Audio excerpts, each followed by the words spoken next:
Cette Souia Maakoum qu'on a passé d'une manière très agréable pendant le mois de Ramadan. Là, on revient à notre émission tous les dimanches et lundis de 15h à 16h15 à peu près, avec bien sûr les chroniqueurs et les thématiques du jour. Alors aujourd'hui, vous l'aurez compris, il sera question de Palestine, bien évidemment, parce qu'on suit dans l'émission Souriez, vous êtes sur Canal, tout ce qui se passe en Palestine. Et il faut dire que durant ce mois de Ramadan, malheureusement, et pendant cette période, au moment même où je vous parle, l'antitétionniste continue de bombarder, de détruire Gaza. Et on va en parler avec Saïfeddine Al-Astal qui est avec nous et on va commenter tout ce qui se passe en ce moment.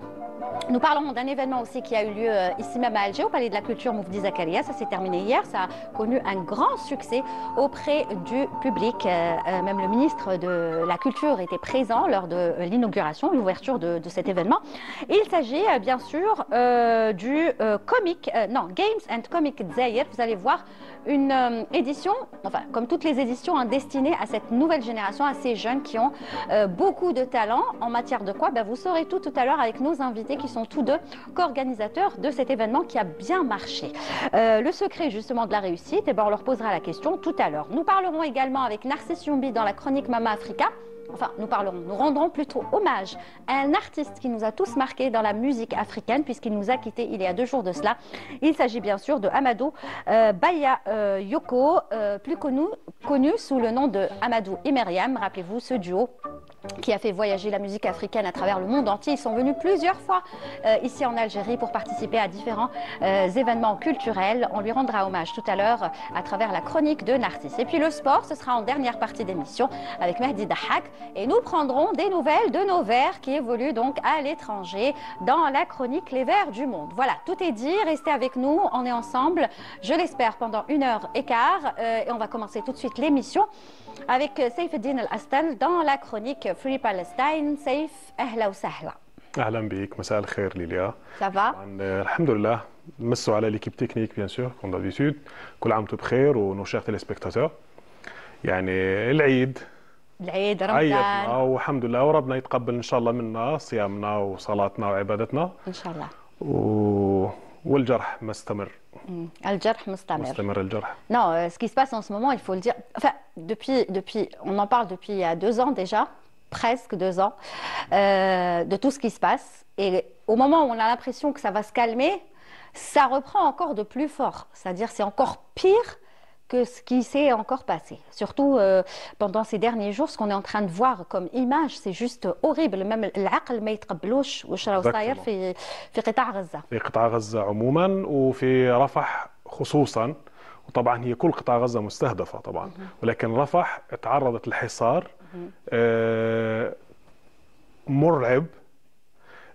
سكان قطاع غزة مثلا خان يونس والمحافظات اللي شمال رفح كل يوم راهم على مدار 24 ساعة يسمعوا صوت القصف أو صوت النسف للبيوت. للأسف غزة قطعت في الأول، كانت مقطعة إلى قسمين، شمال غزة ومن وسط غزة نحو الجنوب. عفوا.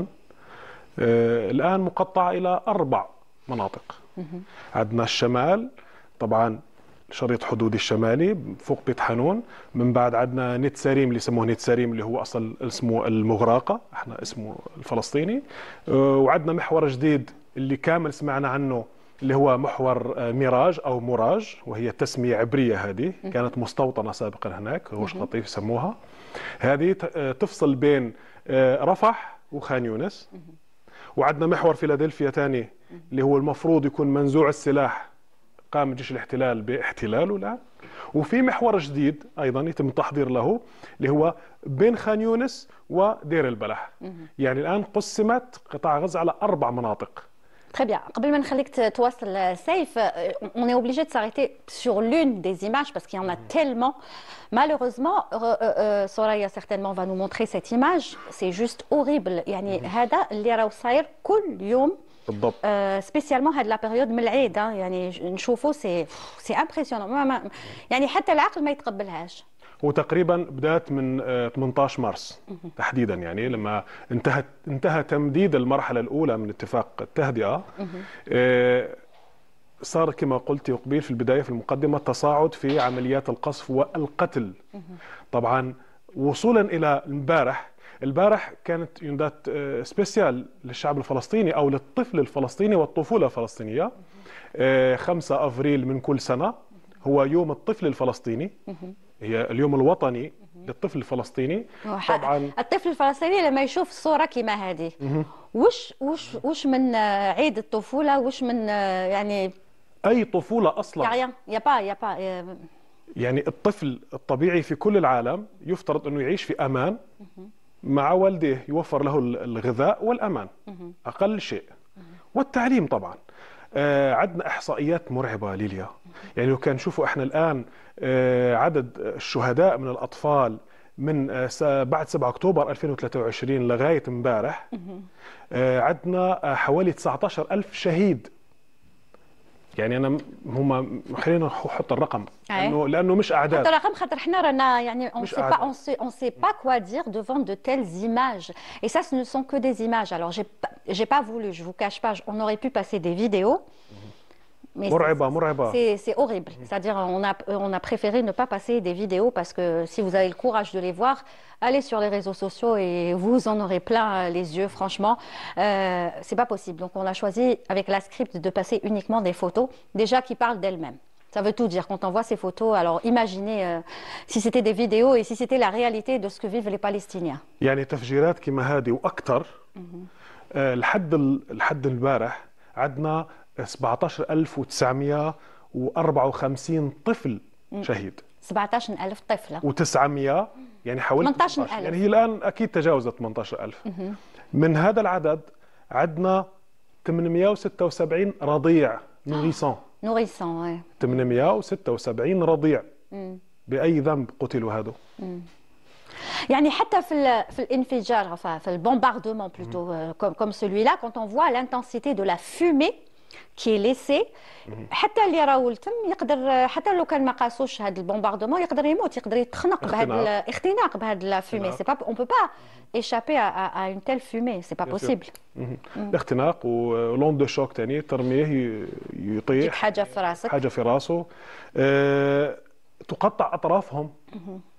نقعد دائما في الاطفال, معلش انا اسف راني نحكي في تفاصيل تخص الاطفال لانه حتى انا نحكي خاطر moi j'ai vu une vidéo qui m'a, il y en a beaucoup qui l'ont vu, انفجار كيفاش شفنا دي كور انتي طايرين في السماء ويعاودوا يهبطوا للاسف في رفح.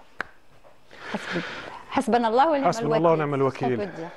عندنا ليليا ونشاق تيليسبكتاتور, عندنا للاسف 4,700 طفل عندهم حالة بتر, يعني على الأقل عنده أحد أطرافه أو كل أطرافه مقطوعة أمبيوتي بسبب القصف هذا. طبعا هذا ما عدا الشهداء اللي حكينا عنهم. عندنا أكثر من 600,000 طفل تلميذ محرومين من حقهم في التعليم. يعني هاي السنة الثالثة الآن على التوالي, أو العام الدراسي الثاني على التوالي. يعني اوكي, وش مستقبلهم هذول الاطفال؟ واحنا عندنا اعلان العالمي لحقوق الانسان اللي يعطي حق لكل انسان في العيش بكرامه وفي امان والطفوله. اليونيسف اليوم صباحا اصدروا هيك بيان قالوا انه طبعا اليوم للعلم 35 يوم على اغلاق كافه المعابر التي تدخل الى قطاع غزه المساعدات الإنسانية والأدوية. 35 يوم يعني الستوك فرغوا خلاص, انتهوا, فضيت المخازن, ما كانش المواد الأساسية الغذائية, الأدوية ما كانش, طبعا يعني مجاعة. وفيما يتعلق بالأطفال طبعا كان مراكز حماية طفولة وإسعاف طفولة من الأمراض المتعلقة بالجوع بنقص التغذية. عندنا 21 مركز للأسف في قطاع غزة تم إغلاقه بسبب عدم وجود المكملات الغذائية والأدوية اللازمة لرعاية الأطفال الذين يعانوا من نقص أو من الجوع, نقص تغذية أو جوع. هذا معناته أنه احنا عندنا آلاف الأطفال, وحتى أعطوا عدد حوالي 3,500 حالة مسجلة عندهم في وزارة الصحة الفلسطينية تحتاج لرعاية خاصة من أجل حمايتهم من الموت جوعا. يعني شيء مرعب. C'est catastrophique dans tous les sens. كاتاستروفيك بالضبط. يعني أرقام مرعبة مخيفة ليليا. الأيتام oui, n'en parlons pas. عندنا تم تسجيل 39,800 أو 384 طفل يتيم إما من أحد الوالدين أو كلا الوالدين. اثنين. طب هادو شكون حيرعاهم؟ عمامهم كان اللي استشهدوا، اجدادهم كان اللي استشهدوا. صح سيف، درك انت راك تحكي لنا على الحاله هذه ويعطيك الصحه اللي راك تعطينا في الارقام هذوما اللي بالك التيليسبيكتاتور ما يعرفهمش. ودرك سافالي او يعني هنا سي فلاغرون خلاص سي فلاغرون دوبي لونتون مي لا سي c'est-à-dire comment se fait-il que pas comment se fait-il, je sais même pas comment formuler la question, pourquoi cet acharnement maintenant encore plus alors que normalement ça devrait ça aurait dû se calmer avec le cessez-le-feu. شوفي الآن هذا الموضوع يعني سؤالك حيدخلنا يعني c'est flagrant l'entité sioniste veut à tout prix avoir exterminer le peuple palestinien. يعني هذه هي العبارة اللي لازم واحد يحكيها بكل صراحة. هم يعلنوا هذا الشيء طبعا، لا يخفوا هذا الكلام، يعلنوا يعني نتنياهو يحكيه، الوزراء عندهم يحكوه، وسائل الإعلام تحكيه انه كل الفلسطينيين هم إرهابيين. يعني كانوا يحكوا في الأول انه حماس كل الشعب الفلسطيني إرهابي بالنسبة لهم. طيب لوين رايحين احنا الآن؟ هذا سؤالك ليليا يودينا على السياسة، وللأسف مضطرين نحكي في جزء بسيط الآن منها. حكومة الاحتلال حاليا برئاسة نتنياهو والمجموعة العصابة اللي معاه بن غفير اللي اسمه هذا مشهور وسموتريتش، طبعا شوفي الأسماء ما لهمش علاقة بفلسطين. اوكي، هادو بالنسبة لهم حفاظا على بقاء حكومتهم وتنفيذا. هو علاش بدهم يحافظوا على حكومتهم؟ لانه هذا يمين اقصى اليمين المتطرف الذي يسعى ومستعجل انه ينفذ الموضوع اللي كنا حكينا عليه قبل شهور، ما يسمى باسرائيل الكبرى اللي هي من الفرات الى النيل. ونشوف هنا كيفاش الانظار موجهه الى مصر، ضغوطات على دوله مصر من اجل انها تفتح الحدود للفلسطينيين ان يهربوا عندها. ومن بعد في ذريعه راح تكون ذريعه اخرى من جيش الاحتلال انه في ارهابيين في سيناء المصريه ويتم اجتياحها، وهنا ينفذ مشروع دولتهم الكبرى بين مزدوجين. يعني احنا نشوف هنا الخبث في اللعبه السياسيه. يعني كل خطره يلقاو حاجه. بالضبط. يعني احنا ليش التقتيل؟ طب احنا حنقولوا طيب وش ذنب الاطفال هذو؟ وش ذنب المدنيين العزل اللي في قطاع غزه؟ وش ذنبهم؟ ذنبهم انه هم وقود لهذه الحرب اللي حابين من خلالها يحققوا اهداف سياسيه باختصار. يعني للاسف احنا الان شعبنا عباره عن وقود لنار الحقد الصهيوني. للأسف أمريكا تغطي العدوان الصهيوني على فلسطين، تغطيه ماديا إعلاميا دبلوماسيا. مؤسف جدا الصراحة الموقف الأمريكي هذا، ولكن للأسف أنا وأقول يعني أنا شخصيا نحكيها وأتحمل مسؤوليتها، هذا هو تحالف الصهيونية العالمية وهذه أهدافه. يعني احنا زمان كنا نسمعوا بالمصطلحات هذه والأفكار هذه، كانوا الناس يردوا يقولوا أنتم من أنصار نظرية المؤامرة، الكومبلوتيزم. واقع نظرية المؤامرة واقع موجودة، والدليل على شاشات التلفزيون وشاشات الهواتف. عندك اخبار؟ خاطر ما قدرناش نتصلوا بالرقم اللي عطيت لنا مالوغوزمون اون اساي على ريجي مي اون ياريف با، مي هل فيه اخبار من العائله من اللي تعرفهم في قطاع غزه؟ في شوفي في العيد حاولت اني اتواصل مع عائلتي واصدقائي في قطاع غزه، تمكنت الحمد لله اني اتواصل مع بعض منهم، والبعض الاخر نظرا لصعوبه التواصل او عدم توفر شبكات اتصال قويه ما قدرتش نحكي معهم. اللي حكيت معهم للاسف يعني صابرين، والحمد لله. كلمه الحمد لله طبعا دائما موجوده في مكالماتنا. ليليا يعني وش نقول لك، ابسط الامور اللي هو الماء الشرب ما كاش، صعب جدا تامينه. واذا حبينا نديروا تحاليل للمياه هذه حتكون ملوثه باليورانيوم المشع اللي قصفوا فيه جيماجين إلي بارتو. اليورانيوم راهو موجود في كل منطقة، في الماء والغذاء يعني في الخضار. وعلى سيرة الخضار ذكرتيني صح، حكيتنا في البداية، حكيت لكم على المحاور اللي قسموا فيها قطاع غزة الآن. محور ميراج ليفصل بين رفح وخان يونس هو يقع في منطقة تسمى، نحن الفلسطينيين سموها البطن السمين، يعني لما نشوفوا خريطة قطاع غزة هي أعرض منطقة، هذه فيها مساحات أراضي زراعية شاسعة بالمقارنة بالمغرب كلها. التجريف شريط كبير على المحور هذا، وبالتالي نقدر نسمي مسلة غذاء قطاع غزة أو على الأقل المنطقة الجنوبية من قطاع غزة مسحت. وحتى كي نشوفوا parce que maintenant sur les réseaux sociaux on voit la solidarité bien sûr des gens qui soutiennent et qui sont là pour dénoncer. نشوفوا مثلا صورة تاع رفح، منطقة رفح من قبل وبعد. C'est impressionnant. Il y a plus rien quoi. Ils ont rasé Rafah. Très bien. On a réussi à avoir دكتور عزام شعات. تفضل احكي معاه. دكتور السلام عليكم، مساء الخير. مساء النور، اهلا وسهلا. أول شيء بنحب نقول لك كل عام وأنتم بخير وشعبنا الفلسطيني بخير برغم الأسى والدمار والقتل اليومي اللي بتعيشوه. الله يكون بعوننا وأنتم بألف خير، الله يسعدك. تسلم يا عزيزي. مرحبا في الجزائر. أهلا وسهلا بكم، أهلا وسهلا بالجزائر وإحنا طيبين. تفضل سيف، بوز-lui direct les questions comme ça. نعم، طبعا الدكتور عزام شعات هو مختص أو باحث مختص في الشأن الفلسطيني وفي قضايا حقوق الإنسان. les droits de l'homme. نعم، بصفتك دكتور عزام هدخل مباشرة في سؤال لو سمحت. بصفتك مختص في حقوق الإنسان، وإحنا الآن ثاني يوم بعد يوم الطفل الفلسطيني، ما أحيا الشعب الفلسطيني يوم الطفل الفلسطيني يوم 5 أبريل امبارح، ما هو واقع حقوق الإنسان وحقوق الطفل حاليا في غزة بعد 17 أو 18 شهر؟ يعني الأطفال الفلسطينيين والمدنيين الفلسطينيين في عموما في قطاع غزة يعيشون أوضاعا صعبة للغاية بفعل العدوان الإسرائيلي المفتوح على القطاع لمدة تزيد عن 18 شهرا متواصلة من أعمال القتل والتدمير والتهجير ومن أعمال التجوية، سياسة التجوية التي لا تنفذها السلطات الإسرائيلية المحتلة ضد المدنيين الفلسطينيين، ضد عموم سكان قطاع غزة، للأطفال الذين يعني تمر سنويتهم أو مناسبتهم مناسبة الطفل الفلسطيني أوضاعا سيئة ومتردية بفعل العدوان، ينعكس العدوان انعكاسا شديدا على أوضاع هؤلاء الأطفال، وكان له ارتدادات سلبية.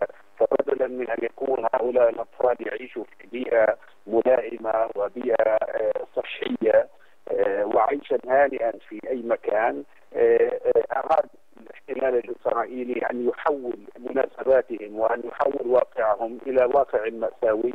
هذا ما أراد الاحتلال الإسرائيلي سواء في الحرب الإسرائيلية المستمرة والشاملة على قطاع غزة في هذه الأيام، أو منذ احتلال وقوع فلسطين والأراضي الفلسطينية وقطاع غزة للاحتلال الإسرائيلي بعد عام 67. الأوضاع للأطفال الفلسطينيين في قطاع غزة هي أوضاع مأساوية. نحو 18,000 طفل فلسطيني سقطوا واستشهدوا بفعل العدوان الإسرائيلي المستمر على القطاع. Alors, je vais l'interrompre un petit peu parce que دقيقة docteur, la qualité est très mauvaise, mais on essaye de faire ce qu'on peut. On peut traduire déjà ce qu'il a dit, parce que ce qu'il a dit il est important pour ceux qui nous regardent d'ailleurs. تفضل. Donc يحكي كيما حكيت انت، الاوضاع راهي la situation est catastrophique, les enfants n'ont pas de droits, leurs droits ont été bafoués. سياسة التجويع. Voilà, سياسة la famine, on est en plein famine, hein, c'est ça, que les enfants n'ont aucun droit. وما عندهمش إمكانية للوصول إلى الرعاية الصحية أو الطبية. طبعا دكتور سمعني؟ Je sais pas, je crois qu'on va. دكتور عزام. On n'arrive pas parce que la communication est très mauvaise, malheureusement. C'est pas grave, hein, on essaiera de le contacter un autre jour, mais merci déjà à lui d'avoir... Le début, ça va, on a compris, mais ensuite ça se coupait, donc on comprend avec ce qui se passe en Palestine, à Gaza, donc la communication est très mauvaise, mais il nous a dit, voilà ce qui se passe. Il a résumé ce qui se passait en ce moment. للأسف في مجزرة صارت الأسبوع اللي فات في رفح اللي هي مجزرة طواقم الطبية. طبعا في فيديو تم استخراجه من تليفون لأحد المسعفين، أحد لي بومبيي لي سكوريست اللي راحوا لمنطقة رفح. للأسف وجدوا في التليفون تاعه أنه كان يصور أثناء عملية تدخله لإنقاذ أيضا زملاء له مسعفين.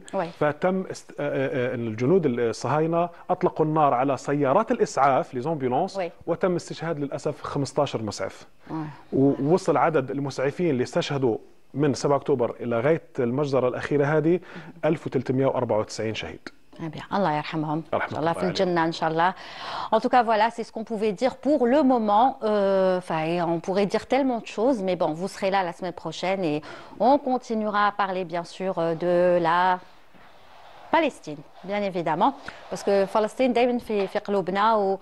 on se sent impuissant par rapport à tout ce qui se passe, mais la moindre des choses, c'est de pouvoir en parler, de continuer à en parler, de continuer à dénoncer. Et puis c'est comme ça, nous, on le ferait, on continuera à le faire sur Canal Algérie et dans cette émission particulièrement. Et bien sûr, les différentes éditions de l'information et les émissions politiques, bien évidemment, que vous pouvez suivre sur Canal Algérie. Merci, Saïf. Shukran ktir. D'abord, merci pour votre courage de pouvoir parler, parce que Saïf, il faut le dire, il ben comme Agda, mais il est très touché au fond et c'est pour lui très difficile de parler de ce sujet avec beaucoup de lucidité. Donc, merci beaucoup. يعطيك الصحة. شكرا كثير. واجبنا وشكرا لك ليليا والقناة الألجيرية والتلفزيون العمومي الجزائري عموما على هذه المبادرات الطيبة دائما والالتزام بإيصال صوت فلسطين للعالم. Voilà, on essaye en tout cas. Voilà. Merci beaucoup سيف. يعطيك الصحة. إن شاء الله الأسبوع القادم نسمعوا de bonnes nouvelles. يا رب. إحنا هذاك واش نطلبوا. ياك. Merci beaucoup et à dimanche prochain. Merci. يعطيك الصحة. Allez, on va rester avec la Palestine et il nous fallait une petite chanson qui parle de la Palestine et quoi de mieux que l'une des plus belles chansons qui dénonce ce qui se passe en Palestine avec notre artiste Samir Fares qui demande pardon et qui dit Sorry Palestine.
Palestine, on l'a reçu plusieurs fois. Je le remercie encore une fois. Merci Samir Fares pour ce très très beau texte et ce très très bel hommage à tous les enfants, mais aussi les Palestiniens. Ça va être dur de faire la transition avec le prochain sujet, mais bon, on est obligé de le faire.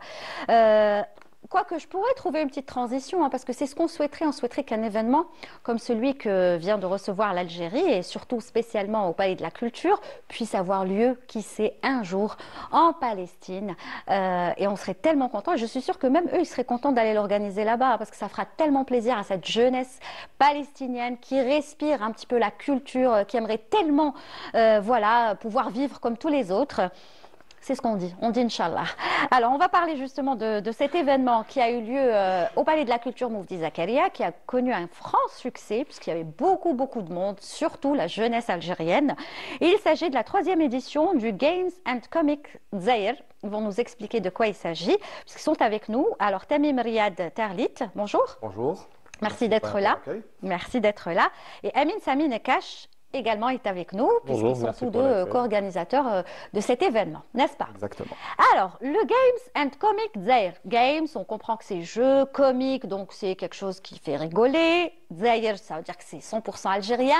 Mais on aimerait bien savoir ce que c'est exactement quand on ramasse tout ça en une phrase. Donc, ça veut dire quoi? Alors, le Games and Comic Con, c'est un événement gaming et pop culture. Donc c'est un événement fait pour, si on veut, célébrer la culture populaire en général, que ce soit dans le domaine des jeux vidéo, de la musique, du cinéma, des mangas, des comics, donc tout ce qui touche à la culture populaire. D'accord, très bien. Donc vous partagez avec... Oui, je partage. Donc c'est Games and Comic Con. Donc comics, c'est pour la partie comics, les BD américains, enfin internationaux, etc., de super-héros qu'on connaît. Et ça rassemble tout ça. Donc on a toute une partie gaming, plus une partie pop culture, manga, BD, etc. Quand on vous entend parler comme ça, enfin moi c'est l'impression que j'ai, mais ensuite quand j'ai vu les images, j'ai vu l'engouement que vous avez apporté, j'ai changé d'avis, mais au début je me suis dit, mais c'est un peu patchwork tout ça. Est-ce qu'on est dans la BD? Est-ce qu'on est dans les jeux vidéo? Est-ce qu'on est aussi dans la musique? Parce que j'ai vu par exemple Jam et Timour qui ont donné un concert. Est-ce qu'on est dans l'humour avec le stand-up, puisque j'ai vu aussi qu'il y avait aussi pas mal d'humoristes, notamment Khaled Ben Issa que vous avez invité. Je me suis dit c'est un petit peu patchwork, mais après finalement tout va bien ensemble, quoi. Ça a du sens parce que c'est quand on parle de culture populaire, ça englobe justement tout ça. Ça englobe la musique, le cinéma, les séries. Le premier Comic-Con qui a existé à l'international, c'est le Comic-Con San Diego. C'est à partir de là que tous les Comic-Con ont été lancés un petit peu partout dans le monde. Ça existe dans les plus grandes villes du monde. Et justement, c'est jusqu'à aujourd'hui, le Comic-Con San Diego, c'est là où il y a tous les gros lancements de films, de séries, etc., internationales, américains, etc. D'accord. Du coup, c'est ça un Comic-Con. Donc, on fait exactement la même chose. Et nous, on a rajouté aussi tout un volet gaming, parce qu'en général, c'est Comic-Con, mais là, c'est Games and Comic-Con ici en Algérie. On englobe les deux volets en un seul salon. Alors, puisque vous étiez sur place, où est-ce qu'il y a eu le plus de monde? Est-ce que c'était vers l'humour? Est-ce que c'était vers les jeux vidéo? Ou est-ce que c'était équitable? En fait, c'est un ensemble. Sur les différentes sections qu'on avait, il y avait tout le temps du monde. Ouais. Que ce soit sur la partie gaming ou toutes les consoles, parce qu'il y avait toute une zone free-to-play où les gens pouvaient tester les derniers jeux du moment. Il y avait la partie rétro aussi qui a connu une grosse affluence. Pareil, les gens voulaient redécouvrir les premiers jeux qui ont été... les jeux d'antan qui les ont marqués. Exactement, oui. Pareil sur la zone des exposants. Qui a connu un gros afflux. Les enfants n'ont pas été mis à l'écart parce qu'il y avait toute une zone dédiée aux enfants où il y avait plein d'ateliers, des ateliers de dessin, des ateliers de jeux. Donc tout le monde était servi. Et il y avait de l'affluence partout. Ça a duré pendant combien? Là, on est en train de voir quelques photos. Ça a duré combien? Parce qu'il y avait une très très belle ambiance et ça a duré combien? 3 jours? 3 jours. Les 3, 4 et 5 avril. Complet? Il y avait beaucoup de monde? Oui, oui. Ouais, Forte influence et on voit que d'une édition à l'autre, on est en train de... C'est ce que j'allais vous dire, vous avez devancé ma question parce que c'est la 3e édition et qui dit 3e édition, ça veut dire qu'il y a eu la première, la 2e et en général, quand on organise ce genre d'événement, on s'attend toujours à faire mieux. Alors là, désolé, j'ouvre une parenthèse, vous parliez des enfants, donc là on voit vraiment les ateliers d'enfants, c'était juste génial. Donc on s'attend toujours à mieux. Est-ce que finalement ça a été mieux que les 2 éditions précédentes? Alors, pour nous, ça a été mieux, c'est clair, mais en même temps, nous, on essaye de s'arranger pour que les éditions soient différentes, pour que ça ne se ressemble pas et qu'on se retrouve toujours avec le même salon qui… C'est difficile, ça, de C'est beaucoup trouver de de travail, nouvelles c'est idées. beaucoup de travail parce que c'est des mois de préparation pour essayer de changer beaucoup de choses pour que on fait en sorte que la personne qui est venue à la première édition, la deuxième édition, trouve encore quelque chose de différent à la troisième. Et on essaye de travailler justement pour que la prochaine, Inch'Allah, ça sera encore différent. Alors, il faut dire aussi que l'espace s'y prête parce que le Palais de la Culture, en plus le hall, tout, c'est magnifique, c'est un endroit magnifique. Donc, vous avez fait vivre cet endroit-là. Effectivement, sur les différents espaces, là on était sur 2 salles, sur l'auditorium et le patio, et chaque salle avait une âme particulière. Il y avait toute une salle dédiée aux exposants avec les différents stands, toute une salle dédiée au gaming avec pareil différents types de consoles, et l'auditorium où se sont déroulés les panels de discussion avec les invités, plus les finales des tournois. Ouais, parce qu'il y a eu des tournois, ça il faut le dire. Oui, parce que justement sur le pavillon gaming, on a toute une partie e-sport, donc les compétitions sur jeux vidéo. Même sur ça, on est en train d'évoluer parce que cette année, on a encore ajouté un jeu sur mobile. Est-ce que, pardon, hein, est-ce que vous ramenez les derniers jeux qui sont… Oui, alors on s'arrange aussi pour mettre les dernières consoles et les derniers jeux pour que justement les gens puissent essayer les dernières sorties. Parce qu'il faut dire que les jeunes Algériens sont très branchés hein, sur ça, c'est incroyable. Et c'est pour ça qu'on est en train aussi de pousser le volet e-sport parce que c'est quelque chose qui est à développer ici en Algérie. Ça prend une ampleur phénoménale à l'international. Et on a beaucoup de jeunes joueurs algériens qui sont très très bons. Donc on essaye de pousser un petit peu, de les faire habituer aussi à ce type de compétition parce que c'est beaucoup de stress, de trac. D'accord. Alors vous faites bien de dire ça parce que vous parliez tout à l'heure par exemple de San Diego ou d'autres pays, d'autres villes. Est-ce que vous avez… pensez à travailler par exemple avec d'autres comment on s'appelle ça, voilà, dans d'autres pays, pourquoi pas envoyer des Algériens là-bas, je sais pas, ça peut se développer dans ce sens-là, non? Un petit peu le but. Le but aussi, c'est que les jeunes Algériens commencent un petit peu. Nous, on essaie d'amener un petit peu ce qui se passe à l'international ici, qu'ils puissent voir de leurs yeux comment ça se passe ailleurs. C'est pour ça qu'on suit des standards et des normes qui existent ailleurs. Et le but, c'est de leur montrer comment ça se passe, et aussi développer une motivation aussi pour eux, pour qu'ils se disent oui, je peux le faire, notamment pour le gaming, qui se disent oui, je peux avoir le niveau, je peux essayer de… Là, on travaille pour le moment essentiellement pour l'Algérie. On est déjà le deuxième Comic-Con sur le continent africain, après la Tunisie, mais les Tunisiens, ils ont arrêté malheureusement. Et aujourd'hui, il y a 2 Comic-Con en Afrique, c'est l'Algérien et l'Afrique du Sud. D'accord. Beaucoup plus grand parce qu'il y a d'autres moyens, etc. Donc celui qui est en bas et celui qui est en haut. Ouais, c'est bien, vous vous rencontrez par télépathie. Voilà. Très bien. Alors, qui a eu l'idée d'organiser ça? Est-ce que c'est vous ou vous? Est-ce que vous avez eu l'idée ensemble de créer C'est général parce que c'est une passion qui…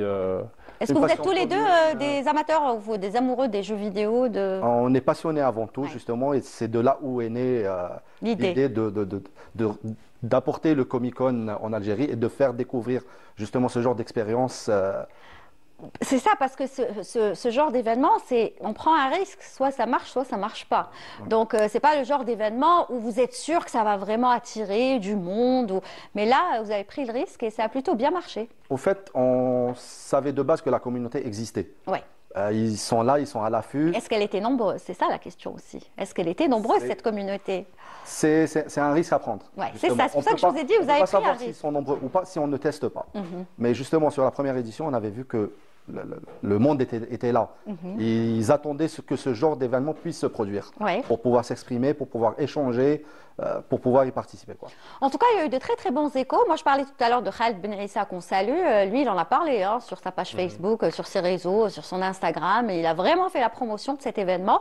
C'est bien comme ça d'avoir des têtes d'affiche, des gens connus qui viennent un petit peu rendre l'événement encore plus crédible.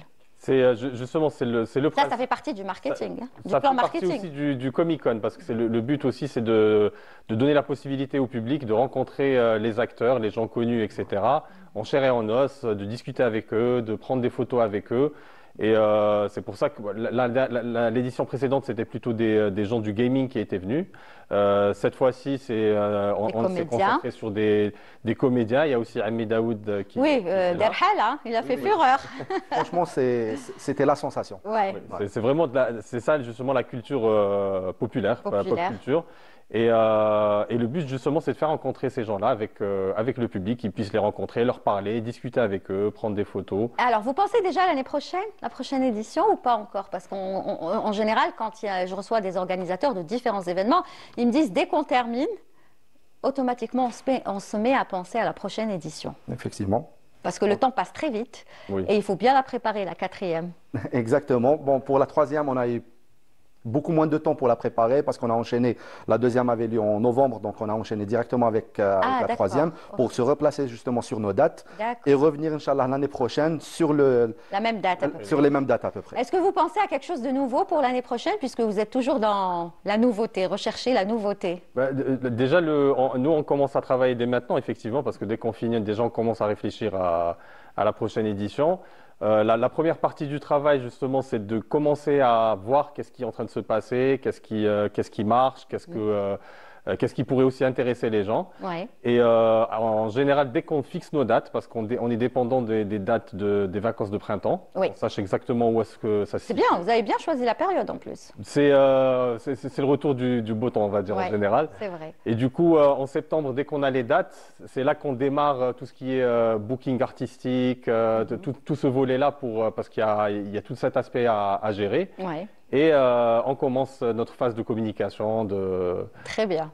Moi, je suis pas très fort, je suis pas forte du tout. C'est qui? Lui, c'est qui? Alors, c'est des cosplayers. C'est des cosplayers. Sur le Parce que le cosplayer, justement, c'est ce que non, c'est qui le personnage? Je sais que c'est vous-même, vous avez un doute. Alors, parfois là, j'ai un doute, mais parfois aussi, ils font des personnages qu'ils inventent, un petit peu. Très bien. Mais aussi, ça peut être un personnage qu'on connaît pas parce que la pop culture, c'est large. Enfin, tout ce qui est manga, jeux vidéo, etc., c'est très très large. Parfois, ils font même des cosplays de personnages secondaires, du secondaire. D'accord, parce que c'est ce que j'allais vous dire. Le cosplay, d'habitude, on a l'habitude de le voir lors du FIBDA. D'ailleurs, je salue mon ami Salim Brahimi, le commissaire du FIBDA.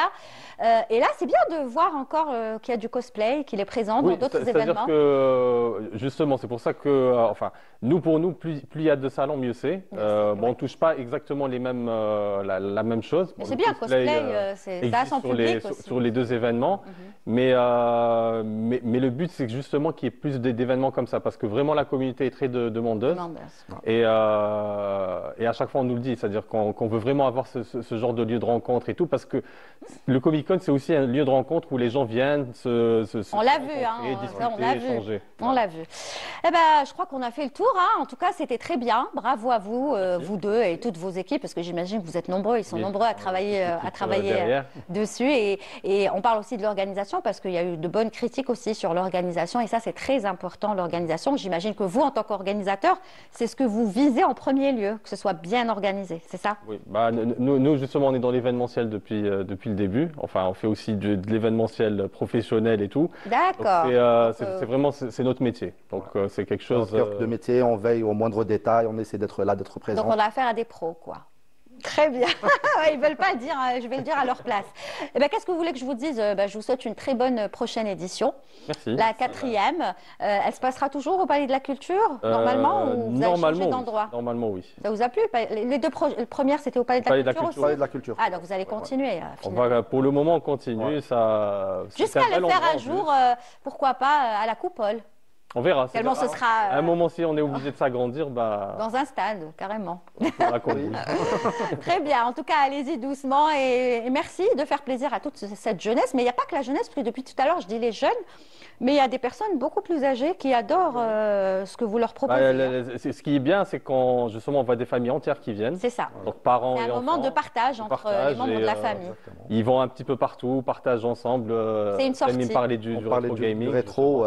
Voilà. C'est une sortie et finalement joindre l'utile à l'agréable parce que c'est éducatif aussi. On apprend plein de choses et en même temps, on se fait plaisir, on joue, on rigole. En fait, vous avez tout allié. Franchement, bravo. Enfin, merci. Et merci. J'espère voir de plus en plus, pourquoi pas 2 fois, 3 fois par an, pas une fois.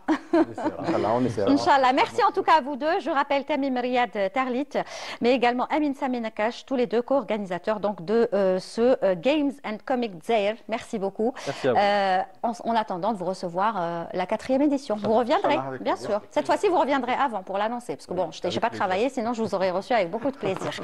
Allez, on fera l'avant et l'après. Inch'Allah. Merci beaucoup. Allez, tout de suite, je vous propose une petite pause musicale 100% africaine pour rendre hommage à ce grand artiste qui nous a quittés, à savoir Amadou. Rappelez-vous de Amadou et Myriam, il nous a quittés il y a 2 jours. Il a marqué la musique africaine et spécialement malienne. Qui ne se souvient pas de ses titres, Un dimanche à Bamako, Je pense à toi. Enfin, il y en a tellement, le répertoire de Amadou et Myriam. Ils sont venus plusieurs fois en Algérie. J'ai eu d'ailleurs même la chance de les rencontrer. Ils sont juste adorables. Il nous a quittés et on lui rend hommage à travers cette très très belle chanson.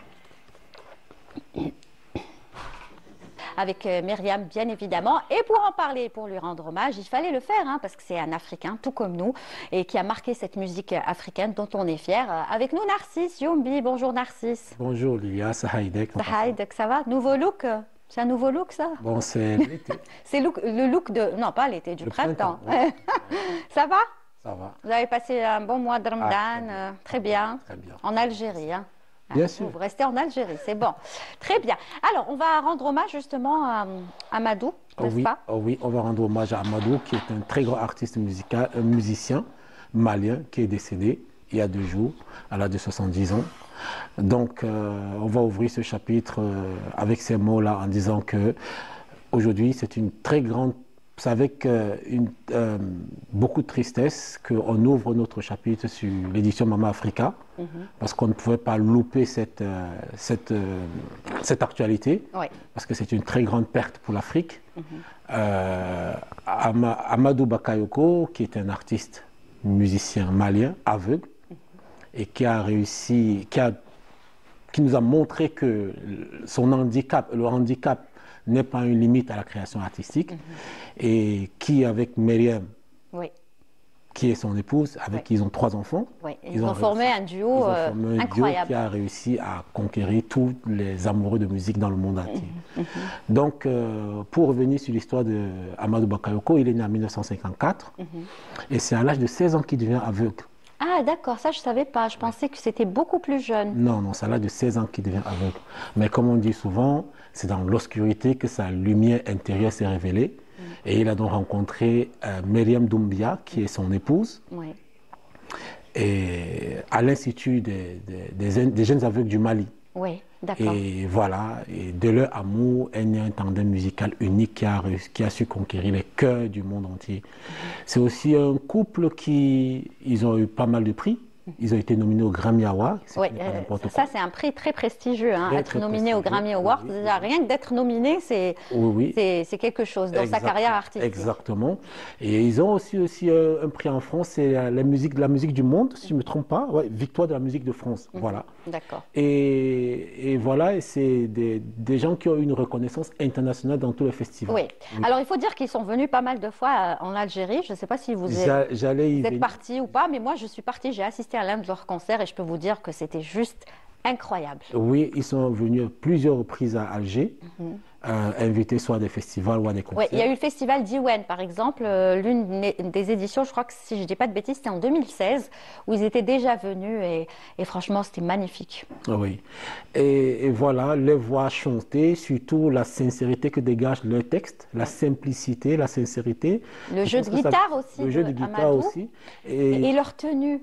Ils insistent sur les tenues. À chaque fois, ils sont avec leur tenue africaine traditionnelle pour dire que voilà, on est africain, on est fiers de l'être et ils le montrent au monde entier. Oui, moi je pense que leur tenue, c'est simplement leur identité. Hein. Ouais. C'est leur identité.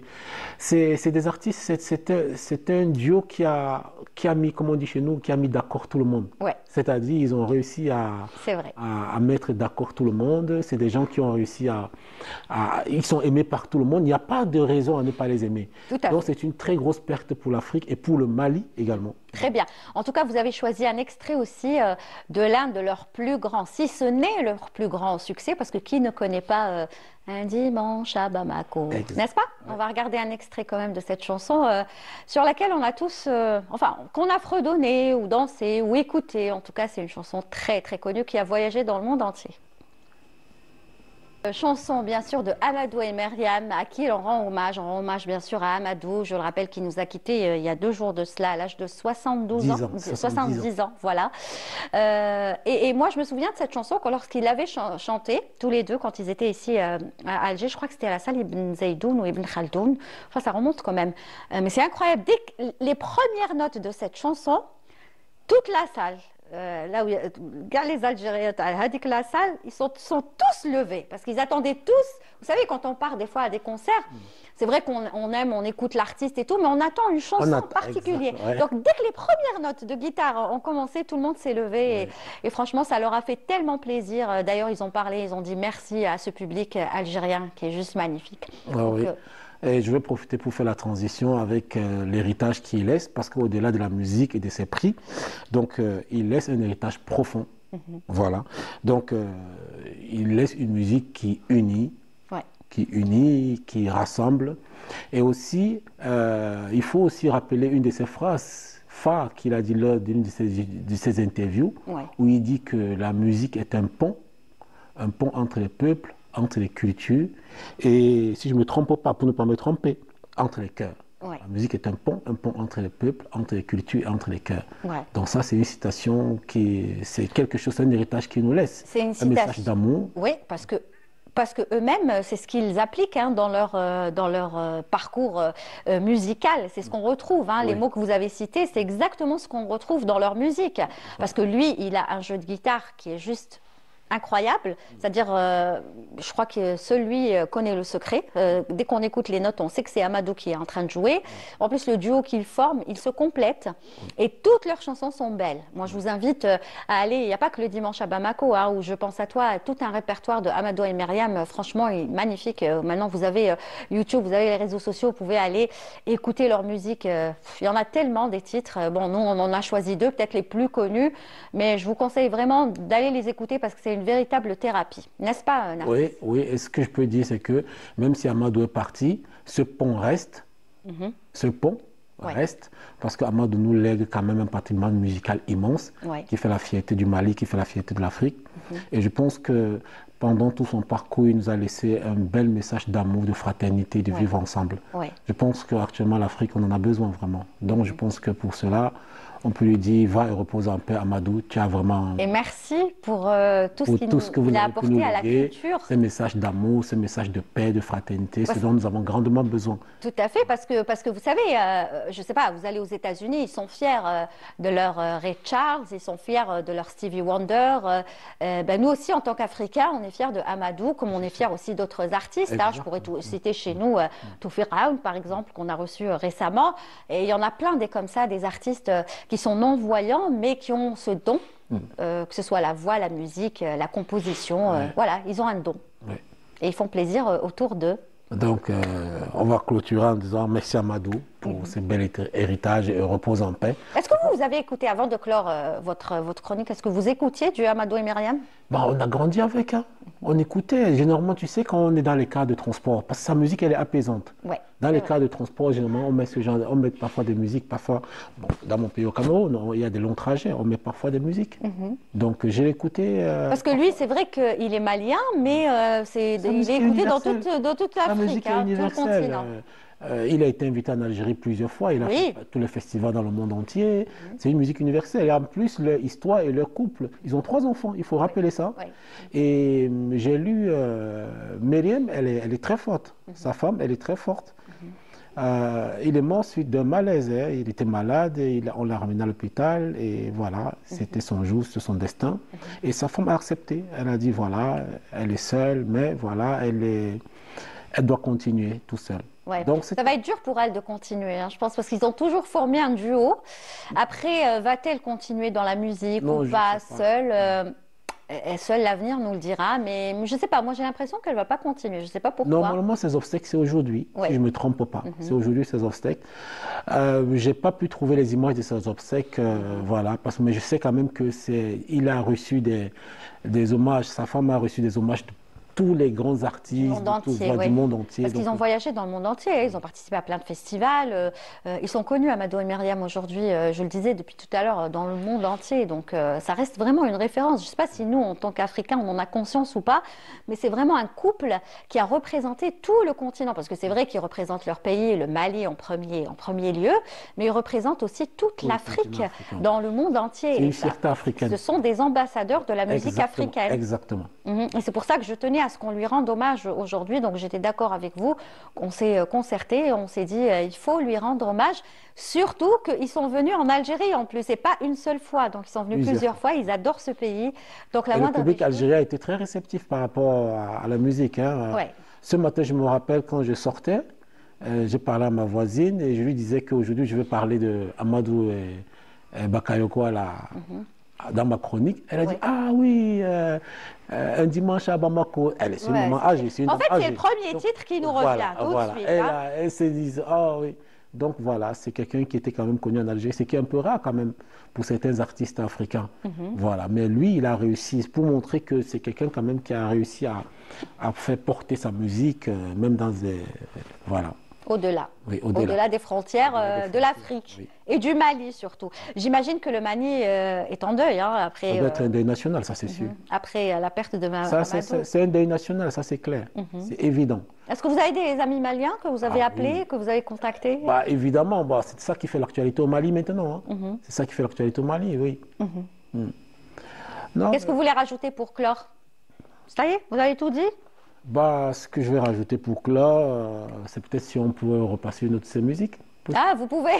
Ça, il faut demander à Siham la script. Je sais pas, c'est pas moi qui décide. Vous voulez quoi, la première ou la deuxième? Ouais, la première. La première peut-être. Je pense à toi. D'accord. Alors, elle vous a dit, Siham, elle veut un café, un thé, gâteau au chocolat. Mais non. Allez, Siham, tu peux nous passer n'importe. Tu choisis un petit. Ouais. Allez, on y va. Bamako pour se faire plaisir. Parce que c'est un titre qui nous a tous marqués. C'est Doka. Oui, Doka. Oui, Doka. Parce qu'après, on va passer au sport. Ça se passe comme ça. Narcisse, il nous balance des choses comme ça qu'il veut et on n'a pas une baguette magique. Hein. Voilà. Est-ce que c'est possible ou pas? Alors, vous me dites à la régie si on passe la musique ou si on va au Skype. Vous me dites. Très bien. D'accord, donc on va aller parler de sport, n'est-ce pas? Et ensuite, on vous passera, on lui fera encore un dernier hommage avant la fin de l'émission. Allez, on passe au sport parce qu'on me dit qu'il est là. Il devait être avec nous au studio. Malheureusement, il n'a pas pu. Et on comprend pourquoi. Il est avec nous par Skype. Mehdi Dahak, bonjour, vous êtes là? Oui, vous êtes là, je vous vois. Mehdi? Bonjour. Je crois qu'il n'a pas le son. Mehdi Dahak, nous on vous voit. Est-ce que vous nous voyez? Est-ce que vous nous entendez surtout? Non, je crois qu'il y a un petit problème. Bon, il y a un petit problème, on va essayer de le régler. Et si on n'arrive pas, pas tant pis, parce que j'ai envie qu'il parle de sport et j'ai envie surtout qu'il parle de ces footballeurs algériens qui évoluent à l'étranger. Surtout que cette semaine, il y a eu beaucoup d'actualités. Vous le savez, je rappelle que la chronique de Mehdi Dahak, c'est de parler de nos footballeurs algériens spécialement. On parle que de foot, qui évoluent dans les différents championnats à l'étranger. Et ils sont nombreux, justement de plus en plus nombreux. Mehdi nous parle de même ceux qui ne sont pas très très connus. Et nous, à chaque fois, on vous les fait connaître.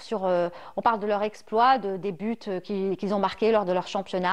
Et ça reste quand même une fierté algérienne partout dans le monde, parce qu'il faut savoir que nos footballeurs algériens sont partout, dans tous les championnats, que ce soit en Asie, en Amérique latine, en Europe, n'en parlons pas. Et puis bien sûr, voilà.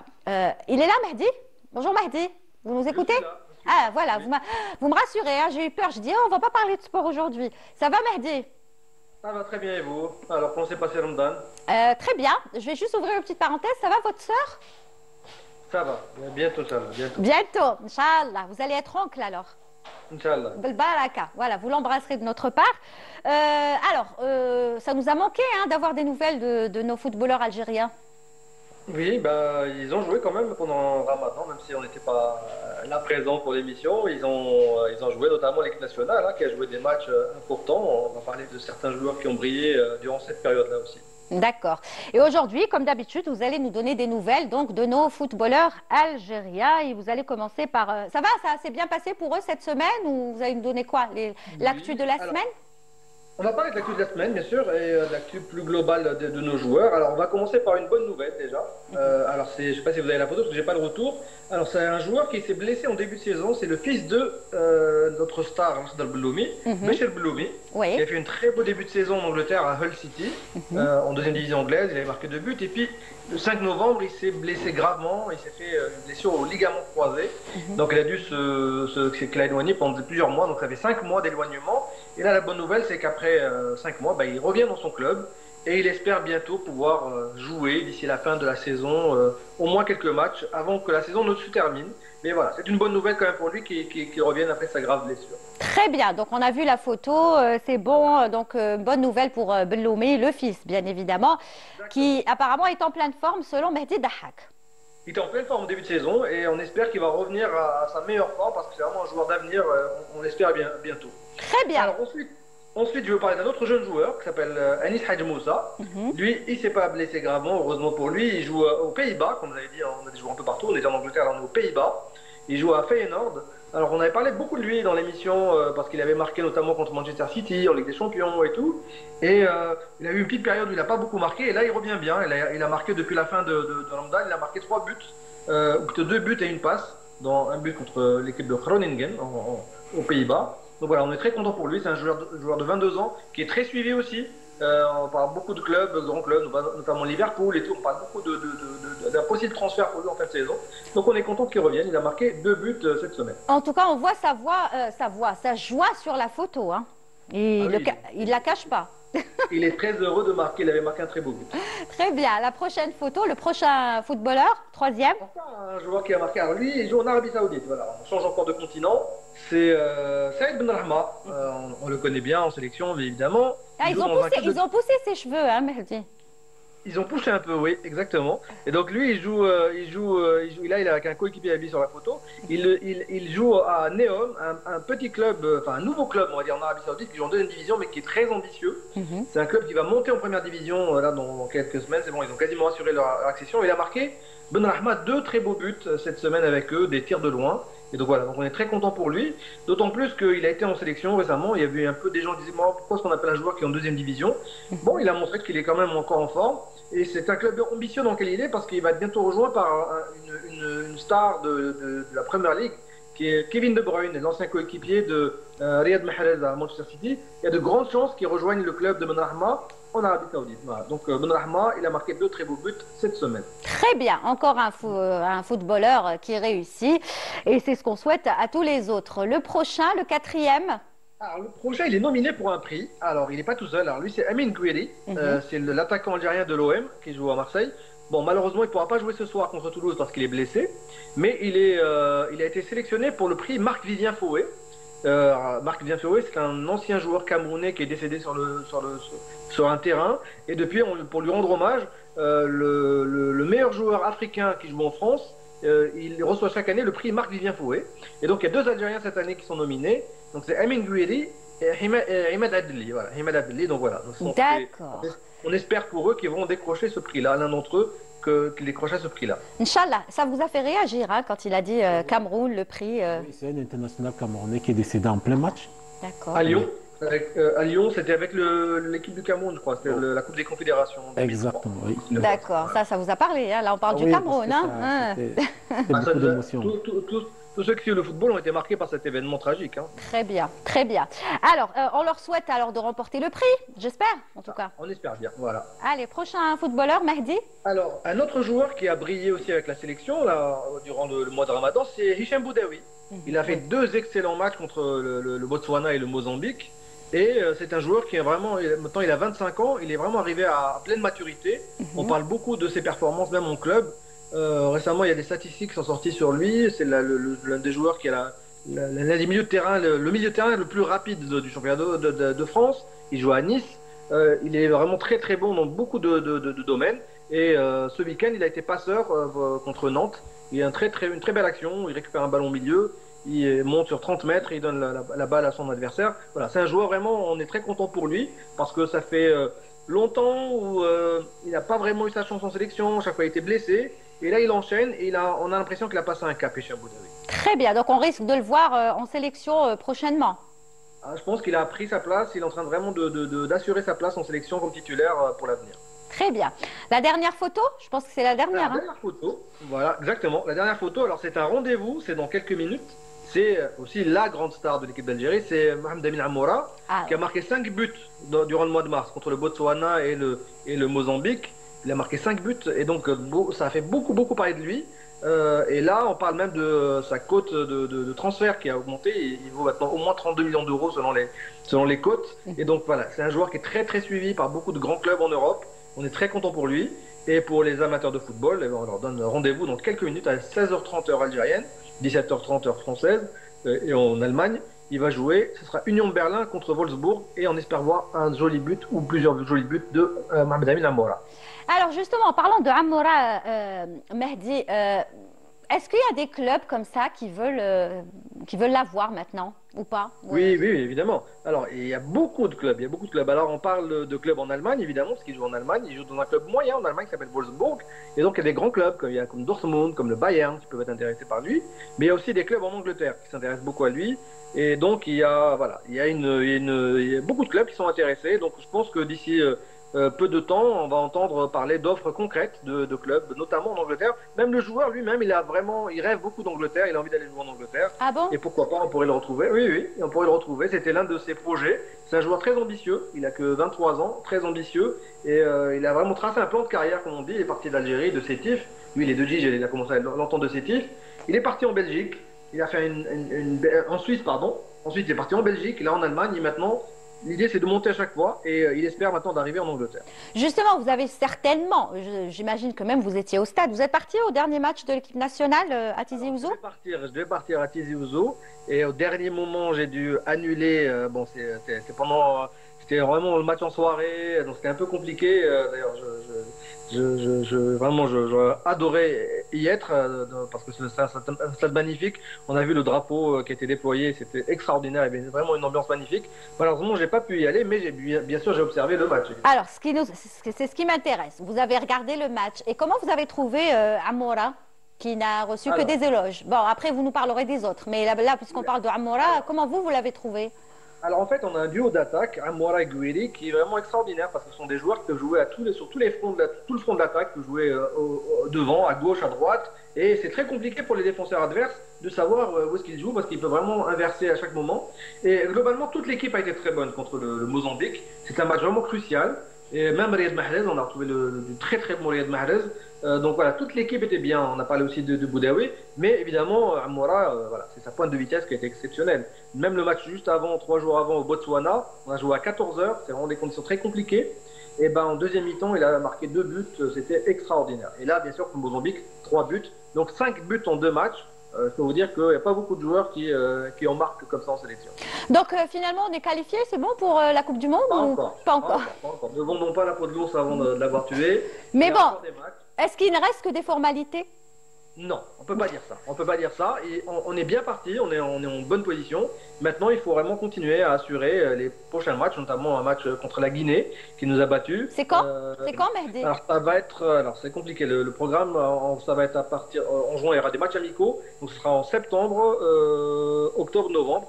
Les prochains matchs d'éliminatoire de la Coupe d'Afrique. D'accord. Coupe d'Afrique. Coupe du Monde, pardon. Coupe du Monde, rassurez-moi, Coupe d'Afrique, c'est bon, on est qualifié.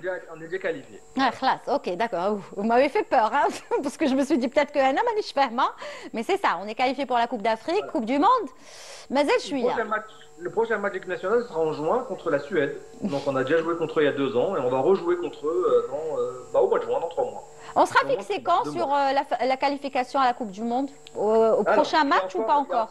Il y a encore 4 matchs à jouer. Ah, quand même. A priori, on devrait l'assurer bientôt. On espère d'ici les 2 prochains matchs. Mais voilà, ça va être un peu disputé jusqu'à la fin. Mais on est bien parti, c'est le plus important. Et surtout, on a une équipe qui produit du très beau jeu. Et on est très content d'avoir retrouvé une équipe qui joue très bien au football. Très bien, bah oui, ça c'est vrai. Merci beaucoup, en tout cas, Mehdi. J'espère que dimanche prochain, vous serez avec nous au studio. je suis pas sûr de pouvoir y être, mais je vais On faire vous de mon comprend. mieux. Mais allez, l'essentiel, Je vous vais serez faire de avec mon nous. mieux. Ouais, ça, on comprend. Hein, vous allez être oncle, donc c'est normal. Mais si vous serez avec nous par Skype, au pire, vous serez avec nous. J'essaierai d'être avec vous par Skype. Inch'Allah, Inch'Allah. En tout cas, merci beaucoup pour le travail que vous faites. Merci de nous donner des nouvelles de nos footballeurs à l'étranger. Puis on rappelle le match dans quelques minutes. À quelle heure de celui de Amoura? 30 heure algérienne, c'est le match de Amoura, Union Berlin contre Wolfsburg. Très bien. Merci Mahdi. À très bientôt. Ciao. Merci, au revoir. Au revoir. Au revoir. Voilà, c'était donc Mehdi Daha qui était avec nous en direct par Skype pour nous donner des nouvelles de nos footballeurs algériens qui continuent à briller dans les différents clubs auxquels ils font partie. Et comme on a vu donc les photos de tous ces footballeurs qui constituent donc la fierté de l'Algérie. Alors, Narcisse, ça vous parle aussi le foot, hein? Bien sûr. On va terminer l'émission ensemble. Allez, on va parler quelques mots foot. Vous jouez au foot ou pas? Non, mais je joue au goal. Ah oui, je joue au goal. Pourtant, vous marchez comme un footballeur. Non, je joue au goal, je joue au gardien. Vous jouez au quoi? Pendant le Au ramadan. golf. Ah, je pensais que vous m'aviez dit au golf. J'ai dit waouh, il joue au golf. Non. Pendant le ramadan, il y avait un tournoi diplomatique organisé par le ministère des Affaires étrangères. D'accord. Et vous avez moi- participé? et je suis le gardien de l'ambassade du Cameroun. Vous avez attrapé des ballons ou pas? Bien sûr. Bah, on a été battu par la Russie. Ah ouais, d'accord. Mais bon. Bah, ils ont l'habitude de s'entraîner ensemble. Eh ben, il faut vous entraîner de plus en Oui, plus. nous, on va programmer les entraînements. Mais c'est tout ce que vous aimez, que faire gardien. Vous n'aimez pas attaquant, défenseur, Attaquant. milieu de terrain. Moi, j'ai joué au basket quand j'étais jeune. Ah, Je suis beaucoup d'accord. plus basketteur. D'accord. Donc, du coup, comme il n'y a pas beaucoup d'équipes de basket, Très bien. au foot, je joue au goal. Je m'en sors très bien au goal. Hein. Ah bon? Eh bien, on viendra voir. D'abord, il faut être qu'on soit témoin. Merci, Narcisse. Siham, il n'a pas oublié. Il te demande, on termine avec ou qu'est-ce qu'on fait? Hein? Disais, on termine avec un... Elle est prête? Elle est prête. Très bien. Donc, c'est la fin de l'émission. Merci à vous tous de nous avoir suivis. J'espère qu'elle aura été à votre goût. Merci, Narcisse. On se donne rendez-vous dimanche prochain. Merci. Hein, pour un voyage ou un hommage, ou, enfin tu décideras selon l'actualité. Merci. Merci à ceux qui ont travaillé sur cette émission, Soraya Hmoudi, et merci à Siham qui a bien préparé cette émission. Merci Siham. Voilà, ouais, parce qu'il y avait beaucoup de matière.